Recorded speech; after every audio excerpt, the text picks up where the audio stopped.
වේදනාව දැනෙන්නේ කැම නිසා නෙවෙයි, දත්වල සංවේදීතාවය නිසායි. විසඳුම නව සෙන්සිටිව් එක්ස්පර්ට් by සිග්නල්. තත්පර 30න් වේදනාවට සහනයක්. නැවත මතුවීම වැළැක්වීමට උපකාරී වේ. දත්වල සංවේදීතාවය නිසා ඇතිවන වේදනාව ඔබත් පරාජය කරන්න. නව සෙන්සිටිව් එක්ස්පර්ට් by සිග්නල්.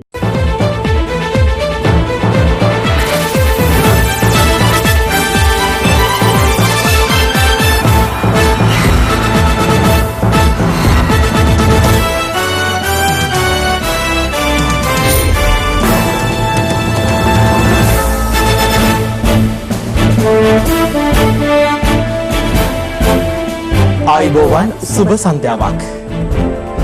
සියලු සමීක්ෂණ වාර්තා නැවත නැවතත් තහවුරු කරන ලංකාවේ අංක 1 ප්‍රවෘත්ති ප්‍රකාශය. පැත්තගියත් ඇත්ත කියන හිරු ප්‍රවෘත්ති සමගින් මම මහේෂ් සේනාරත්න. මම උත්පල රත්නායක. මුලින්ම සිරස්තල.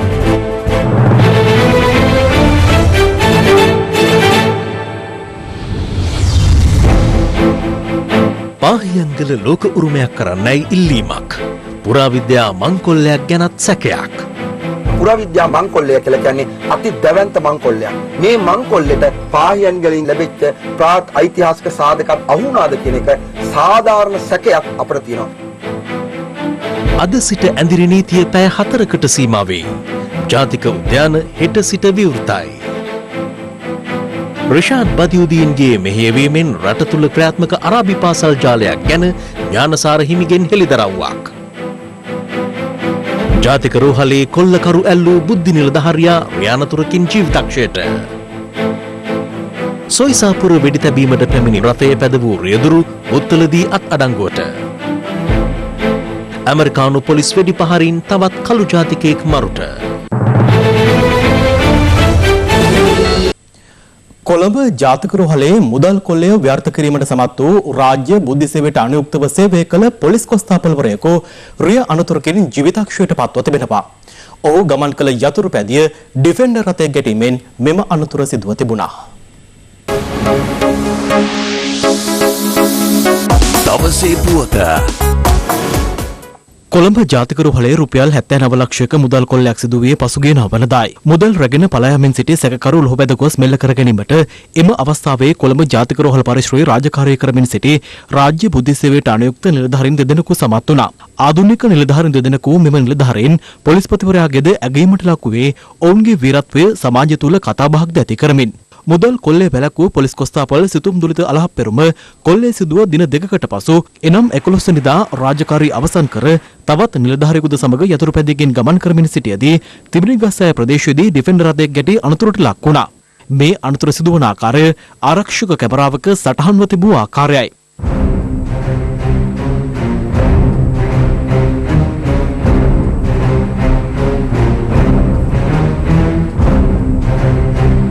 අනතුරින් බරපතල තුවාල ලැබූ නිලධාරීන් දෙදෙනා කොළඹ ජාතික රෝහලට ඇතුළත් කෙරුණා.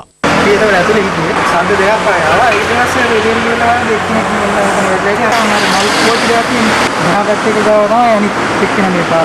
දින දෙකක් එහි ප්‍රතිකාර ලැබූ සිතුම් අද ජීවිතක්ෂයට පත් වුණා. 22 වසරේ තරුණයෙකු වන මෙම නිලධාරියා වැලිකන්ද කිරිදමල ප්‍රදේශයේ පදිංචි කරුවෙක්.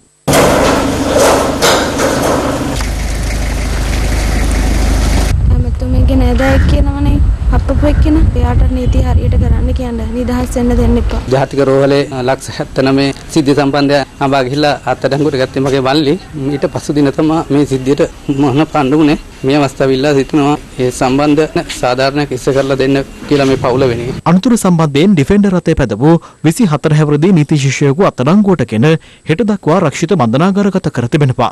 ඔහු රිය පදවන වෙලාවේදී බීමත්ව සිට ඇති බවට අනාවරණය කරගෙන තිබෙනවා. ඒ අනුව තමයි ඔහු රක්ෂිත බන්ධනාගාරගත කිරීමට කටයුතු කළේ. සමාජවාද සටහන් වෙනවා ඔහු හිටපු මාත්‍යවරයෙක්ගේ ඥාති පුත්‍රයෙක් කියලා. එහෙම දෙයක් තියෙනවා. ඒ සම්බන්ධයෙන් අපි ඔහුගේ ප්‍රකාශ සටහන් වලදී සටහන් කර නැහැ.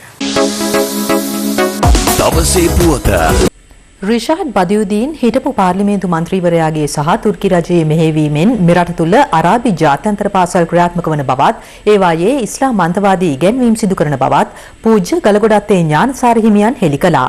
ඒ පාස්කු ප්‍රහාරය පිළිබඳ සොයන ජනාධිපති කොමිෂන් සභාව හමුවේ ඊයේ සාක්ෂි දුන් අවස්ථාවේදී පාස්කු ඉරිදා ත්‍රස්ත ප්‍රහාරය පිළිබඳ සොයන ජනපති කොමිසම් සභාව හමුවේ ඊයේ සාක්ෂි දුන් පූජ්‍ය ගලගොඩත්තේ ඥානසාර හිමියන් කරුණු කිහිපයක් පිළිබඳ අනාවරණ කළා. කොමිසම ඥානසාර හිමියන්ගෙන් විමසුවේ ඉස්ලාම් අන්තවාදය සම්බන්ධයෙන් කුමන කරුණු දැන සිටියද යන්නයි. ප්‍රථමයෙන් ඉස්ලාම් ආගමේ විවිධ නිකායන් අතර ගැටුම් කිහිපයක් වාර්තා වූ බව ඥානසාර හිමියන් කොමිසමට පැවසුවා. එම සිද්ධීන් අතරින් කිහිපයක් පිළිබඳව ඥානසාර හිමියන් කොමිසමට සිහිපත් කළා. 2009 වසරේදී බේරුවල ඉස්ලාම් දෙපිරිසක් අතර ඇති වූ ගැටුම, ගොකරැල්ල ප්‍රදේශයේ මුස්ලිම් වරුන් අතර ඇති වූ ගැටුම, 2014 දී නිට්ටඹුව හොරගල්ල ප්‍රදේශයේදී තවහීද් ජමාත් සහ තබ්ලිග් ජමාත් සංවිධාන අතර ගැටුම ඒ අතරින් කිහිපයක්. එම සිද්ධීන්ට අමතරව ඉස්ලාම් සහ බෞද්ධ ජනතාව අතර ගැටුම් කිහිපයක් පිළිබඳවත් ඥානසාර හිමියන් කොමිසමට පැවසුවා. මහනුවර තෙල්දෙණිය ප්‍රදේශයේ ඇති වූ සිද්ධිය, 2017 වසරේ ගින්තොට ප්‍රදේශයේ ඇති වූ සිද්ධිය, 2016 දී ගම්පොළ ප්‍රදේශයේ කටින පෙරහැරකට මුස්ලිම් තරුණයන් පිරිසක් විසින් ප්‍රශ්නයක් ඇති කිරීමට උත්සාහ ගැනීම ඇතුළු සිද්ධීන් කිහිපයක් ඒ අතර වුණා.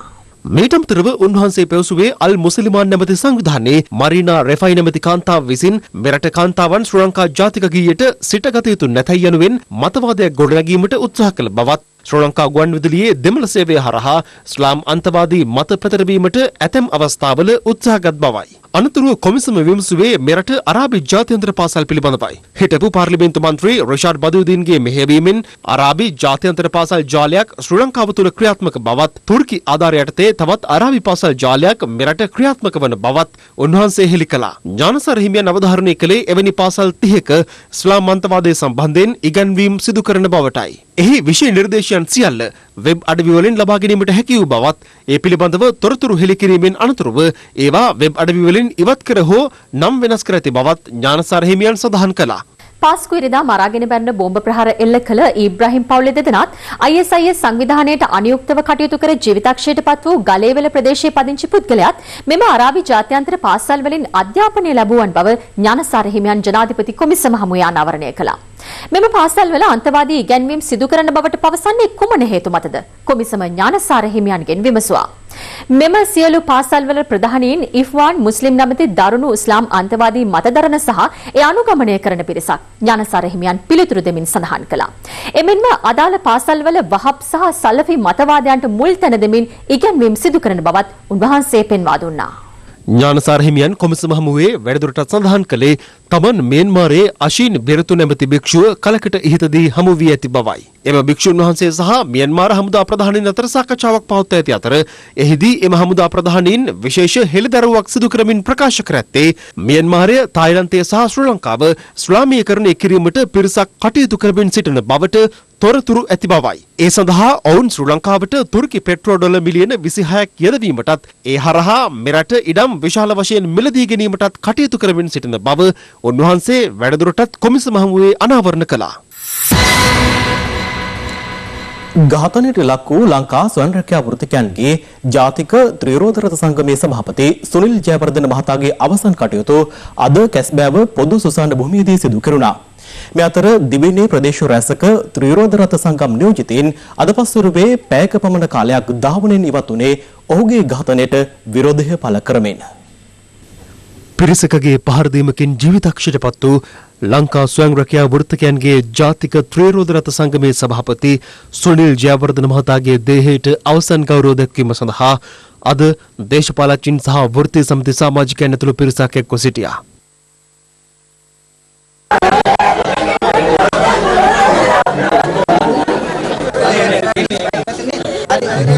ආගමික වතාවත් වලින් අනතුරුව සුනිල් ජයවර්ධන මහතාගේ දේහය කැස්බෑව පොදු සුසාන භූමිය වෙත රැගෙන ගියා.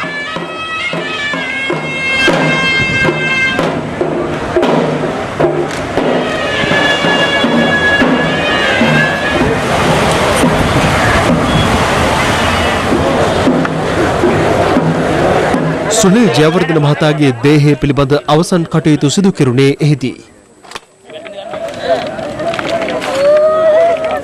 ස්වයං රැකියා වෘත්තිකයන්ගේ ජාතික ත්‍රිරෝදරත සංගමේ සභාපති සුනිල් ජයවර්ධන මහතාට පසුගිය දසවැනිදා නුගේගොඩ ඇමුල්දෙණිය ප්‍රදේශයේදී පිරිසක් පහර දී තිබුණේ සිය සංගමේ සමාජිකයෙකුගේ ත්‍රිරෝද රථයක් මොල්ලේ සමාගමකින් රැගෙන යාම පිළිබඳ විමසීම සඳහා පැමිණි අවස්ථාවේදී පහර කැමට ලක් වූ සුනිල් ජයවර්ධන මහතා කළුබෝවිල ශික්ෂණ රෝහලට තුලත් කිරීමෙන් පසු ජීවිතක්ෂයට පත් වුණා. ඝාතනය සම්බන්ධයෙන් අත්අඩංගුවටගත් සැකකරුවන් 8 දෙනෙක් ලබන 25 වෙනිදා දක්වා රක්ෂිත බන්ධනාගාරගත කළා. මේ අතර ඝාතනයට ලක් වූ සිය සංගමේ සභාපති සුනිල් ජයවර්ධන මහතාට සාධාරණයක් ඉටු කරන ලෙස ලැබින් පුත්තලම නගරයේ ත්‍රිරෝද රථ රේදුරන් අද නිහඬ විරෝධතාවයක නිරත වුණා.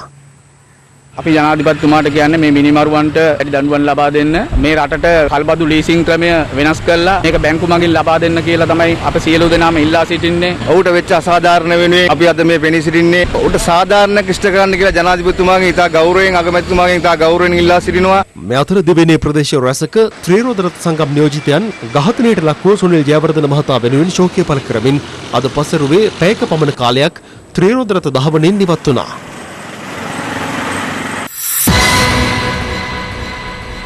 සෞඛ්‍ය අමාත්‍යාංශය ලබා දුන් මාර්ගෝපදේශ අනුගමනය කරමින් ඉදිරි මහමැතිවරණයේ පැවැත්වීමට අදාළ තවත් පෙරහුරු ඡන්ද විමසීම් කිහිපයක් අදත් පැවැත්වුණා. ඒ දිස්ත්‍රික්ක 6ක් කේන්ද්‍ර කර ගනිමින්.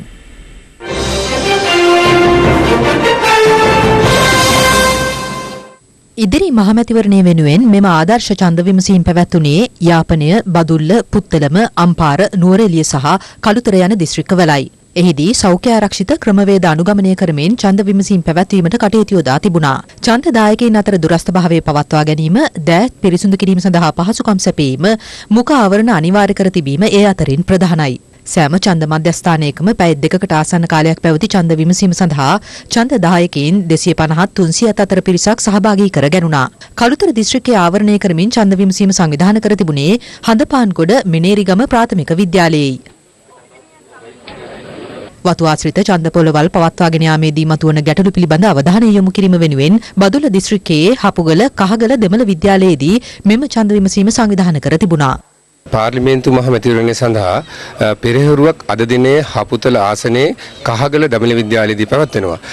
ඒ සඳහා නිලධාරීන් 175ක් පමණ සහ ඡන්ද දායකයන් 350ක් සහභාගී වෙන අතර වතු ආශ්‍රිත ප්‍රදේශයක ඡන්දය පැවැත්වෙන්නේ මොන ආකාරයෙන්ද කියලා තමයි තීරණය කරනු ලබන්නේ. නුවරඑළිය දිස්ත්‍රික්කයේ ඡන්ද විමසීම පේද්‍රෝ වතුයායේ දෙමළ පාසලේදී පැවැත්වුණා.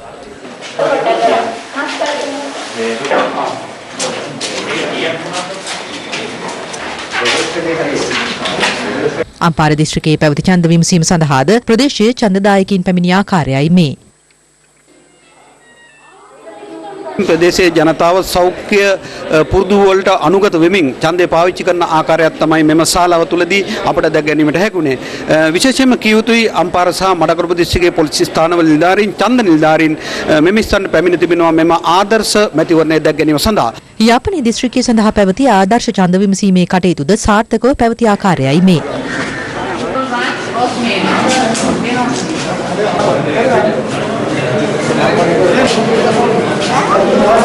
පුත්තලම උලුක්කපල්ලම මුස්ලිම් විද්‍යාලයේ ආදර්ශ ඡන්ද විමසීමේ කටයුතු නිරීක්ෂණය කිරීම සඳහා මැතිවරණ කොමිෂන් සභාවේ සභාපතිවරයාද පැමිණ සිටියා. අපි මේ කාර්ය කරනකොට වැදගත්ම දේ ජනතාවට අවධාරණය කරන්නේ එන්න බය නැතුව ඡන්ද දාන්න.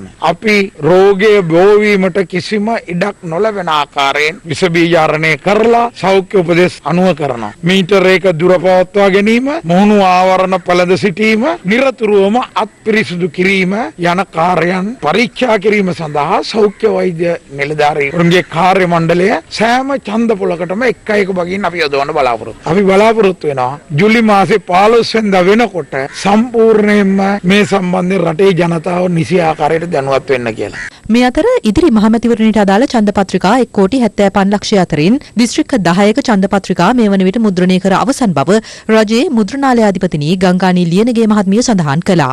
ඒ අනුරාධපුර, පොළොන්නරුව, මාතලේ, යාපනය, නුවරඑළිය, රත්නපුර, කෑගල්ල, ගාල්ල, මාතර සහ බදුල්ල යන දිස්ත්‍රික්කවලයි.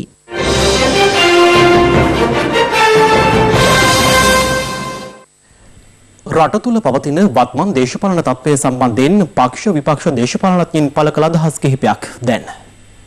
මේ මැතිවරණයෙන් පස්සේ අපේ දිස්ත්‍රික්කයේ පක්ෂයේ පාක්ෂිකයන් කඩා හැලීමක් සිදු වුණා. හේතුව අපේ පක්ෂයේ නායකතුමා මැතිවරණය පරාදයෙන් පස්සේ මේ දිස්ත්‍රික්කයට පැමිණියේ නැහැ. අති විශාල පීඩනයකට අසහනයකට දුකට පාත්‍ර වී සිටින මොහොතක කොවිඩ් කාලය පුරාවටම තමුන්නාන්සලාගේ දුක තක්සේරුනේ රුපියල් 5000ට. නමුත් 4 දෙනෙක් ඉන්න පවුලකට අඩුම ගණනේ ආහාර පමණක් මාසෙකට ලබා ගන්න 20000ක් වැය වෙනවා. රුපියල් 20000 ගානේ සියලු දෙනාට දෙනවා තබා. එතුමාගේ රජයේ යටතේ කුණුකන්ද නායක. එතුමා ඒකට වග උත්තර කරුවෙක් වන්දි ගෙවීම සම්බන්ධයෙන්. ඒ නිසා එතුමා මේ දිනවල නාම යෝජනා බාර දීලා එතුමාගේ පක්ෂයෙන් මැතිවරණයෙන් ඉවත් වෙමින් පවතින තත්වයක් තුල ඇතිවෙච්ච විශාල කම්පනයක් තුල කරන ප්‍රකාශන ලෙස තමයි මට හැඟෙන්නේ. මං හිතන්නේ මේ වන විට ලංකාවේ තිබෙන බහුතරයක් වෙච්ච සුළු පක්ෂ එකතු වෙලා තිබෙනවා සමගි ජන බලවේගයත් එක්ක.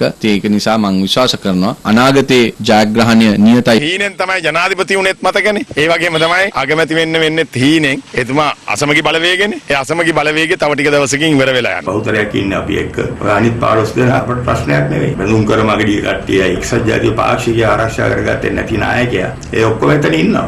පක්ෂ අර්බුදයක් ගැන ඇත්තම කතා කරන්න අවශ්‍ය නැහැ. ඇත්තම අපේ එක්සත් ජාතික පක්ෂය බලාපොරොත්තු වෙන්නේ ජනතාව වෙනුවෙන් පෙනීසිල්ල ඒගොල්ලන්ගේ තියෙන ප්‍රශ්න වලට හඬක් දෙන්න. මේ ආර්ථිකය ගොඩනගන්නට පුළුවන් නායකයෙක් එක්ක තුනෙන් දෙක බලයක් අරගෙන මේ රට නිවැරදි ගමනකට ගෙනියන්න අපි කටයුතු කළ යුතු නැද්ද? මේ හුඟ දෙනෙක් අපිට තුනෙන් දෙකක් ඕනේ කියන ගමම්ම කියනවා අරුන් ගන්න එපා. ඔය දෙකම කරන්න නම් බෑ. සැපද දැන් සනීපද කියලා කිව්වා නේද? ලොකු ලුණු අල ලාභද මේවා දකින්නකොට මිනිස්සු දෙයිද? අද බඩට දැනෙනවා. මේවා දෙනකොට තුනෙන් දෙකේ නෙවෙයි 113 ගත්තත් පුදුමයි. ඇයි තුනෙන් දෙක බලයක් දෙන්න කියලා කියන්නේ? නොවැම්බර් මාසේ තමුන්නාන්සලා පත් කරවෙද්ද ජනාධිපතිවරයා. අද මාස 6ක් ගිහිල්ලා නොනගතේ වගේ. තාම ඒගොල්ලෝ පත් කරපු නිලධාරී රුපියල් 5000 බෙදන්න කියන්නේ කඩකප්පල් කරනවා. ඒ නිසා දැන් ඉදි තුන් දෙනෙක් ඉල්ලස්සලා ප්‍රේමදාස මහත්තයාගේ අපේක්ෂා. එක්කෙනෙක් දෙනෙක්ගේ ප්‍රශ්නයක් තිබ්බයි කියලා කලබල විය යුතු දෙයක් නෑ. මොකද මංගල සමරවීර මැතිතුමාට පක්ෂයේ ඇතුළේ බෞද්ධ ජනතාවගේ අප්‍රසාදයක් තිබුණා. ඒකින්ද මං හිතන්නේ ඒකත් ලොකු ජයග්‍රහණයක් ඇටියටයි අපි දකින්නේ. UNDP එකේ නියෝ ලිබරල් මාවත පිළිගන්න නායකයා තමයි රනිල්. ඒ නිසා තමයි මංගල සමරවීරත් ඒ සමගි ජන බලවේගයෙන් ඉවත් වෙන්නේ. මොකද ඔහුත් රනිලුත් එකම ප්‍රතිපත්ති මාලාවක ඉන්නේ. ඒ දෙන්න ඇත්තටම එක ජෝඩුවක්. ඒ දෙන්නට වෙන් වෙලා ඉන්න බෑ. හුඟක් කුණු ගිහිල්ලා තියෙනවා, හොඳ මිනිස්සුත් ගිහිල්ලා තියෙනවා. ඉදිරියේදී හොඳ කට්ටිය එනවා නම් ඒක තීරණය කරයි. අද වෙනකොට අපි තීරණය අරගෙන මේ පක්ෂයේ ඉස්සරහට වැඩ ටික ගෙනියනවා. අනිත් අය වගේ සිරිකොත අල්ලන්න නෙමෙයි. අපි යන්නේ ආණ්ඩුව අල්ලන්න. සීනි නැහැ, ප්‍රෙෂර් නැහැ, මොනවා කොලෙස්ටරෝල් නැහැ. බඩ ෆ්ලැට්, බඩේ දාම දෙන්න පුළුවන් නම් කැරම දෙන්න පුළුවන් අපි. බැරි වෙලාවක රනිල් මහත්තයා කණ්ඩායම ආසන 3ක්වත් ගත්තොත් ලංකාවෙන් ඒ තුන්දෙනා අපි එකතු කරගන්නවා. හැබැයි හොරාම එකතු කරගන්නේ නැහැ කොළඹ දිස්ත්‍රික්කේ. කොයි තරම් කයිය ගහුවත් තමන්ගේ ජනතාව සන්තරපණය කරන්න ඒගොල්ලෝ දිනනවා කියලා එහෙම එකක් වෙන්නේ නැහැ. මොකද මේ රටේ ජනතාව මෝඩ නැහැ. ගෝඨාභය රාජපක්ෂ මහත්තයා ජනාධිපති කළා සජිත් ප්‍රේමදාස අගමැති කරන්න තරම් ගොන්නු මේ රටේ නැහැ.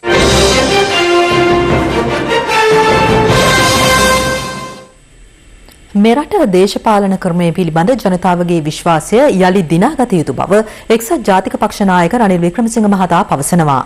ඒ මහතා මේ බව සඳහන් කළේ සිරිකොත පක්ෂ මූලස්ථානයේදී එක්සත් ජාතික පක්ෂයේ දිස්ත්‍රික් කළමනාකරන නිලධාරීන් හමු වූ අවස්ථාවේදී අපි අරුබුද වලට වින දීලා තියෙනවා. එවන් ජයගෙන තියෙනවා. අපි ඡන්ද පෙරදිලා 8කට ගිහින් තියෙනවා. ආපහු 140කින් ඇවිල්ලා තියෙනවා. ඒ හැම එකේම පළපුරුද්දත් අපිට තියෙනවා. 2015 කණ්ඩායම එකතු කරගෙන අපි යහපාලන ආණ්ඩුවක් ඇති කරා. සමහරගේ ක්‍රියාකලාපේ නිසා ඒ කෙරේ ජනතාව තියෙන විශ්වාසය නැති වුණා. කොච්චර දුරට විශ්වාසය කඩාවැටුණාද කිව්වොත් ගිය ජනාධිපතිවරණයේදී අපේ අපේක්ෂකයත් ඒ වගේම ජනතා විමුක්ති පෙරමුණේ අපේක්ෂය එහෙම ඒවයි පාර්ලිමේන්තු මන්ත්‍රීවරුත් අනික් පක්ෂ වලින් දේශපාලඥයෝ ඉදිරිපත් කරා. ඒ ජනතාව අන්තිමට තෝරාගත්තේ කිසිම දේශපාලනයකට සම්බන්ධ නොවුන පාර්ලිමේන්තුවේ දේශපාලනය නොකරපු ගෝඨාභය රාජපක්ෂ. ඒ වගේම රටේ නීතිය සාමය ප්‍රජාතන්ත්‍රවාදයේ එකමුතුභාවය ආරක්ෂා කිරීම. මේ සියල්ලම කරන්න අපි කෙරේ විශ්වාසයක් තියෙන්න ඕනේ. ජනතාවේ විශ්වාසය මුළු දේශපාලන ක්‍රමය ගැනම නැති වුණා. අන්න එතන ඒ විශ්වාසය ඇති කිරීම තමයි ප්‍රධානම ප්‍රශ්නේ. ඇයි මේ රටේ තරුණ තරුණියන්ට විශ්වාසය නැති වුණේ? අපි කෙරෙහිත් අනික් දේශපාලන පක්ෂ ක්‍රමෙත් අපි පිළිගන්න ඕන. ඒක සිදු වුණේ අපේ අඩුපාඩුකම් නිසා, වෙන හේතුවක් නිසා නෙමෙයි. මහා මැතිවරණයෙන් තම පක්ෂය ජයග්‍රහණය කළහොත් පටු දේශපාලන අරමුණු පස කළා. ජනාධිපතිවරයා සමග එක්ව රට වෙනුවෙන් වැඩ කිරීමට සූදානම් බව ආචාර්ය හර්ෂද සිල්වා මහතා පවසනවා. සමගි ජනබලවේග ප්‍රධාන කාර්යාලය පැවති ප්‍රවෘත්ති සාකච්ඡාවකට එක්වමින් ඔහු මේ බව සඳහන් කළා.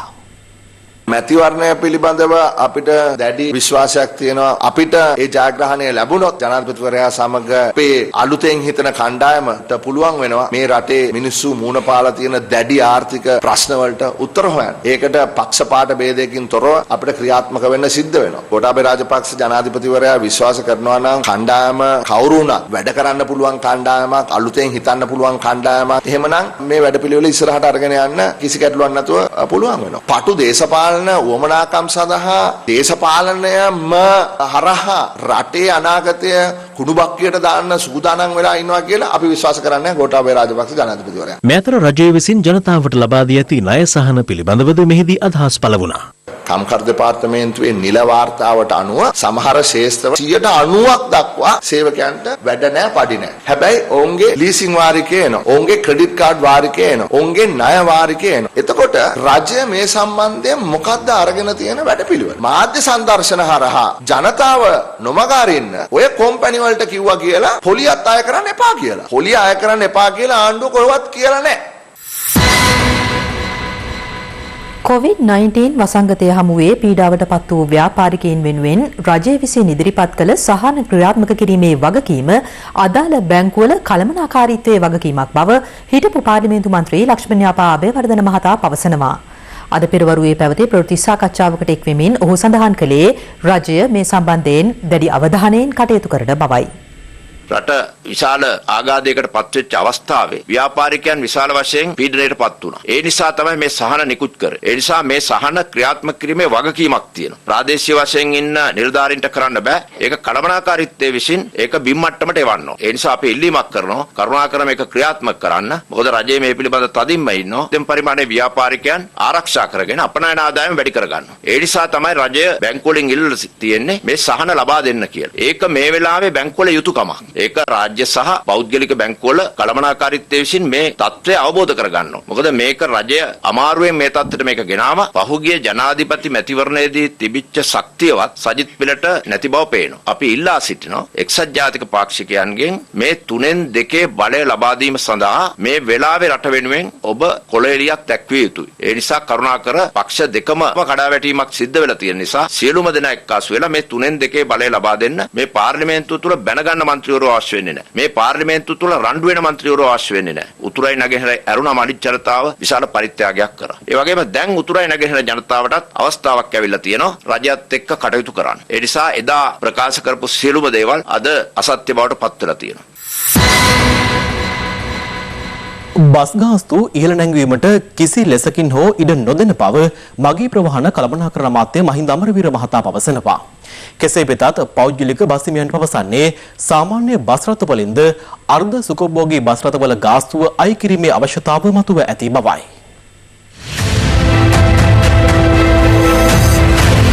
පෞද්ගලික බස් හිමියන් පවසන්නේ සාමාන්‍ය මගී ප්‍රවාහන බස් රථවල ආසන ගණනට මගින් ප්‍රවාහනය කරන්නේ නම් අර්ධ සුඛෝපභෝගී බස් රථවල මෙන්ම ගාස්තුව මෙන් එකහමාරක මුදලක් අය කිරීමට නීති ප්‍රතිපාදන ඇති බවයි. මේ වන විට අපි සමස්තයක් විදිහට බැලුවා 150යි බස් ධාවනය වෙලා තියෙනවා. පසුගිය ඇඳරි නීතියෙන් පසුව. හැබැයි දුම්රියේ නම් හිටගෙන යනවා. දුම්රියට කොරෝනා ඇති වෙන්නේ නැද්ද දන්නේ. ආසන සංඛ්‍යාව වල බස්වල මගින් නැහැ. ඒ නිසා මේ වන විට පාඩුව බිලියන 15ක් ඉක්ම වෙමින් තියෙනවා. ඉතින් මේ සම්බන්ධයෙන් මා ලිඛිත දැනුම් දීමක් කරා ප්‍රවාහන අමාත්‍යතුමාට එතුමාට පුළුවන් අද සුභෝභෝගී සේවා විභාග කරන ආසනගත මගින් යනවා නම් අර්ධ සුභෝභෝගී සේවාව අවශ්‍ය නොකරනවා නම් සාමාන්‍ය බස් රථ සේවාවට පුළුවන් ගාස්තු එකමාරක් වැඩි කරන්න ඕනේ නැහැ ඉබේම අය කරන්න. ඒක තමයි නීතිය. කිසිසේත් මේ වෙලාවේ බස් ගාස්තු වැඩි කරන්න හැකියාවක් නැහැ. අපි ඒට යම් පාඩුවක් වෙනවා නම් පාඩුව වෙන බව අපිට සමහරලාට වාර්තා වෙනවා. ඒ පිළිබඳව අපි සාකච්ඡා කළා අවශ්‍ය නම් වෙන සාහනයක් ලබා දෙනවා මිසක් බස් ගාස්තු වැඩි කරන්න ඉඩ දෙන්න පුළුවන් කමක් නැහැ. අර්ධ සුඛෝපභෝගී බස් රථ ඉවත් කරන්නේ කියන ගමන් ඒවයි ගානට අනිත් බස් වලටත් දුවන්න කියලා ඉල්ලන. ඒක වැරදිනේ. ඒ නිසා අපි අර්ධ සුඛෝපභෝගී බස් රථත් ඉදිරියේදී අයින් කරනවා.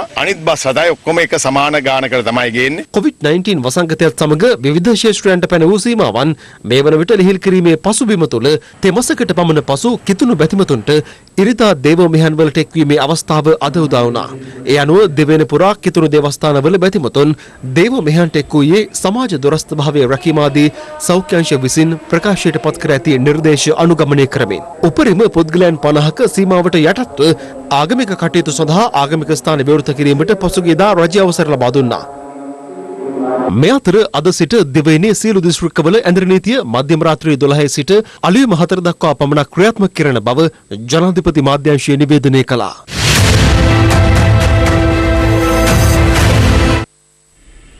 COVID-19 වසංගතයේ පැතිර යාමත් සමග මාස 3කට ආසන්න කාලයක් වසා දැමුණු මෙරට ජාතික උද්‍යාන තුල සංචාරක සේවා හෙට සිට නැවත ආරම්භ කරන බව වනජීවී සංරක්ෂණ දෙපාර්තමේන්තුව පවසනවා.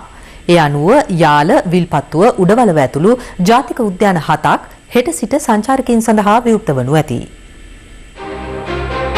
COVID-19 වසංගතයේ මෙරට තුළ පැතිර යාමත් සමග වනජීවී සංරක්ෂණ දෙපාර්තමේන්තුව ජාතික උද්‍යාන තුළ සංචාරක සේවා අත්හිටුවනු ලැබුවේ පසුගිය මාර්තු 15 වෙනිදායි. ඒ අනුව දින 90කට ආසන්න කාලයක් මෙරට ජාතික උද්‍යාන සියල්ල වසා දැමුණා. වනජීවී සංරක්ෂණ දෙපාර්තමේන්තුව පවසන්නේ හෙට සිට යාල, විල්පත්තුව, උඩවලව, මින්නේරිය, කවුඩුල්ල, පරවිදූපත සහ හෝටන් තැන්න යන ජාතික උද්‍යාන 7 මහ ජනතාවට විවෘත වන බවයි.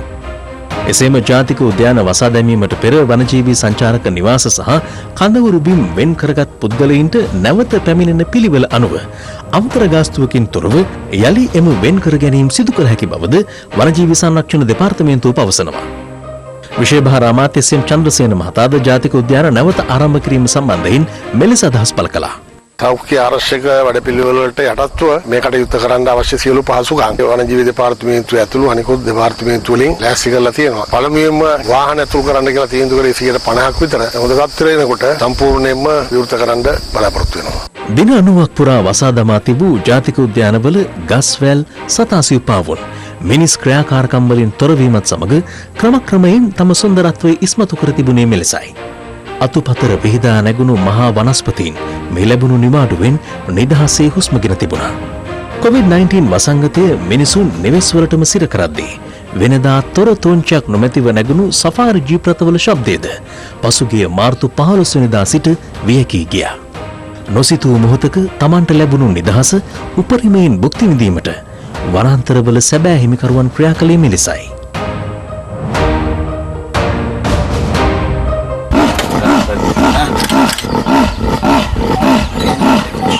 මාස 3ක නිහඬියාවකින් පසු හෙට සිට යලිත් මේ වනබිම් තුල සෆාරි ජීප් රථ හඬ මතුවේවි.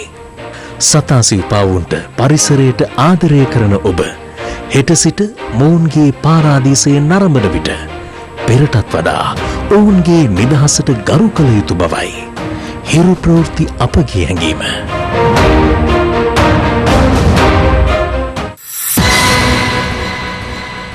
චීනයේ බීජින් අගනුවර ප්‍රදේශ 11ක් මුළුමනින්ම වසා දැමීමට පියවරගෙන තිබෙනවා. ඒ COVID-19 වෛරසයේ දෙවන රැල්ලක් මතුවීම හේතුවෙන්. COVID-19 වෛරසයේ ව්‍යාප්තිය ආරම්භ වූ බවට විශ්වාස කෙරෙන චීනය මේ වන විට COVID-19 දෙවන රැල්ලක බලපෑමකට මුහුණ දෙමින් සිටිනවා. ඒ දකුණු දිග බීජින්හි ෂින්ෆාඩ් නැමැති මාංශ වෙළඳපොළ ආශ්‍රිතව මුලාශ්‍රය හඳුනා නොගත් නව ආසාදිත පොකුරක් චීන බලධාරීන් ඊයේ සොයා ගැනීමත් සමගයි. මේ වන විට එම මාංශ වෙළඳපොළ සමග ගනුදෙනු කළ වෙළඳුන් ඇතුළු පුද්ගලයන් දසදහසක් පමණ COVID-19 පරීක්ෂණයන්ට භාජනය කිරීමට පියවරගෙන තිබෙනවා. ගත වූ පැය 24 තුළ චීනයෙන් COVID-19 ආසාදිතයන් 57 දෙනෙකු අලුතින් වාර්තා වූ අතර ඉන් 36 දෙනෙකු වාර්තා වන්නේ බීජින් නගරයෙන්. පසුගිය අප්‍රේල් මාස 13 වෙනිදාට පසු චීනයෙන් දිනක් තුල වාර්තා වූ වැඩිම කොවිඩ් ආසාදිතයන් සංඛ්‍යාව මෙයයි. වුහාන් නගරයෙන් හඳුනාගත් COVID-19 වෛරසය වවුලන් ආශ්‍රිතව හටගත් බවට පෙර වාර්තා පළ වුණා. කෙසේ වෙතත් බීජිං මාංශ වෙළඳපොලේ සැමන් මසුන් කැපීමට භාවිතයට ගත් ලෑලි මත COVID-19 වෛරසය සොයා ගැනීමත් සමග බලධාරීන් විමතියට පත්ව තිබෙනවා.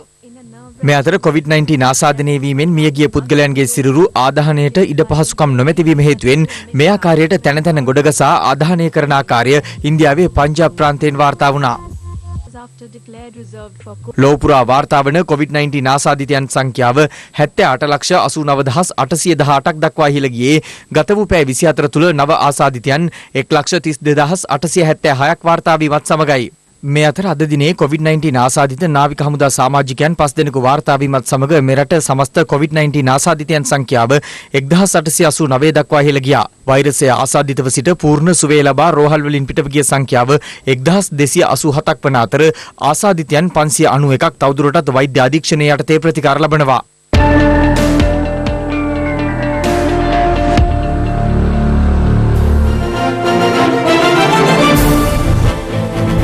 ගිනිගත් කෑගල්ල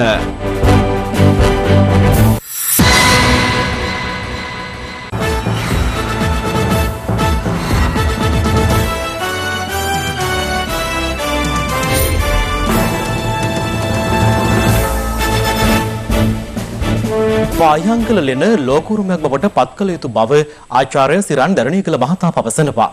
ඔහු මේ බව සඳහන් කළේ මීට වසර 48000කට පෙර මෙරට ආදිවාසීන් සත්ව අස්්‍ය කොටස් භාවිත කරමින් දඩයම් කිරීමේ උපාංග නිෂ්පාදනය කර ඇති බව මෙරට පරීක්ෂකයන් පිරිසක් පායංගල ලෙන සිදු කළ පුරාවිද්‍යා ගවේෂණයකින් සොයා ගැනීමත් සමගයි.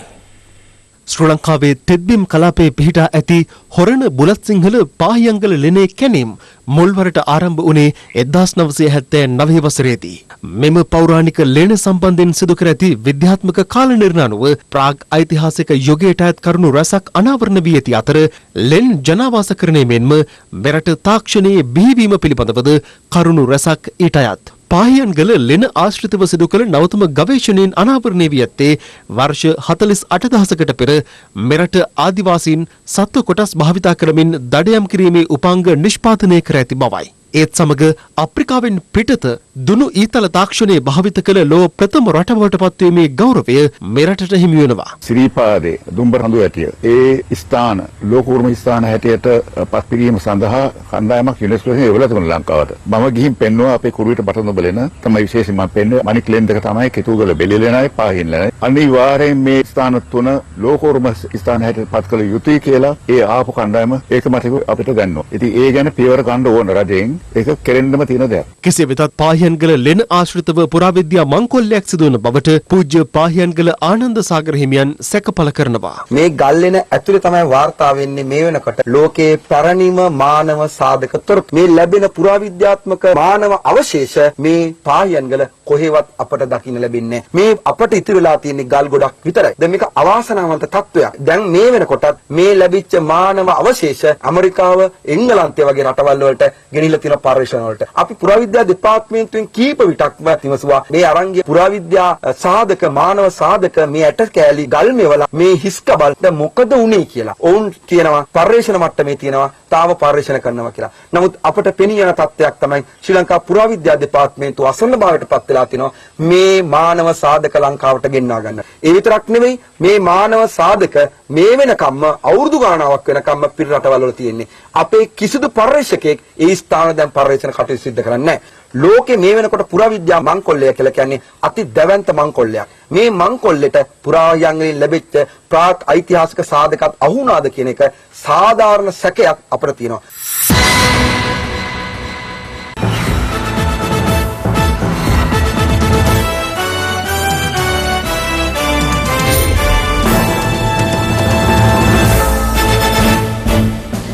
දැන් තවත් දේශපත් කිහිපයක් සමගින් රටපටා හිරෝ. රටවටා හිරෝ. පසුගියදා සමගි ජනබලවේගයේ පක්ෂ නිවත් වූ මංගල සමරවීර මහතා අද හොරගොල්ල වලව්වේදී හිටපු ජනාධිපතිනි චන්ද්‍රිකා බණ්ඩාරනායක කුමාරතුංග මහත්මිය හමු වී තිබෙනවා.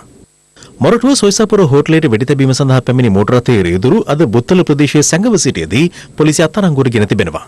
අද පසරුවේ කළුතර කටුකුරුන්ද ප්‍රදේශයේ මුහුදේ දිය නෑමට ගිය 6 දෙනෙකුගෙන් එක් අයෙක් අතුරුදන් වී ඇති අතර අතුරුදන් වූ තරුණයා හෙට දිනේදී යුගදිවියට එළඹීමට සිටි අයෙක්.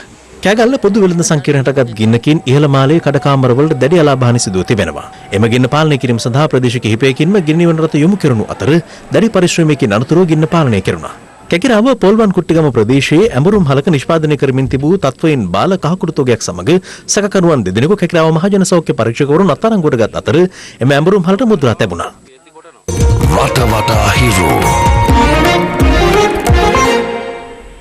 දැන් ලොව වටා හිරු. ලොව වටා හිරු. අමරිකාවේ ඇට්ලන්ටා නගරයේදී මෝටර රථයක් තුළ බීමතින් නිදාගෙන සිටි නිරායුධ කළු ජාතික තරුණයෙකු ඇමරිකානු පොලිසිය විසින් වෙඩි තබා ඝාතනය කර තිබෙනවා. 27 අවුරුදු රොෂඩ් බ්‍රූක්ස් නැමැති අදාළ තරුණයා අත්අඩංගුවට ගැනීමට යාමේදී පොලිස් ග්‍රහණයෙන් ඔහු පලා යාමට තැත් කර ඇති අතර එහිදී පොලිසිය ඔහුට වෙඩි තබා ඇති බවයි වාර්තා වන්නේ. කෙසේ වෙතත් අදාළ සිදුවීම පාදක කරගනිමින් ඇට්ලන්ටා පොලිස් ප්‍රධානියා සිය ධූරයෙන් ඉවත් වී ඇති අතර සිද්ධියට සම්බන්ධ නිලධාරීන් දෙදෙනෙකුගේ වැඩ තහනම් කිරීමට පියවරගෙන ඇති බවයි විදේශ මාධ්‍ය වාර්තා කළේ. රොෂඩ් බ්‍රූක්ස් ඝාතනයට විරෝධය පා ඇමරිකාවේ ඇට්ලන්ටා ඇතුළු නගර රැසක මේ වන විට විරෝධතා ආරම්භ වී තිබෙන්නේ මෙලෙසින්. ඉන්දිය සිනමා නළු සුශාන්ත් සින් රාජ්පුත් සියදිවි හානි කරගෙන තිබෙනවා. 34 හැවිරිදි ඔහු මුම්බායිහි පිහිටි සිය නිවසේදී සියදිවි හානි කරගෙන ඇති අතර ඔහුගේ පෞද්ගලික කළමනාකරුවාද පසුගිය 9 වෙනිදා මහල් 14 ගොඩනැගිල්ලකින් පැන සියදිවි හානි කරගත්තා. ලොව වටා හිරු. මේ සූදානම සමුගෙන යන්නට. පැත්ත නොගත් ඇත දැනගැනීමේ අයිතිය තවදුරටත් තහවුරු කර ගැනීමට ඔබගේ ජංගම දුරකථන ජාලය අනුව තිරේ දිස්වන පරිදි හිරු ප්‍රවෘත්ති SMS සේවාව සක්‍රිය කරගන්න. අපි එළිහමුවනේ අද රාත්‍රියේ 9:55ට. ආයුබෝවන්.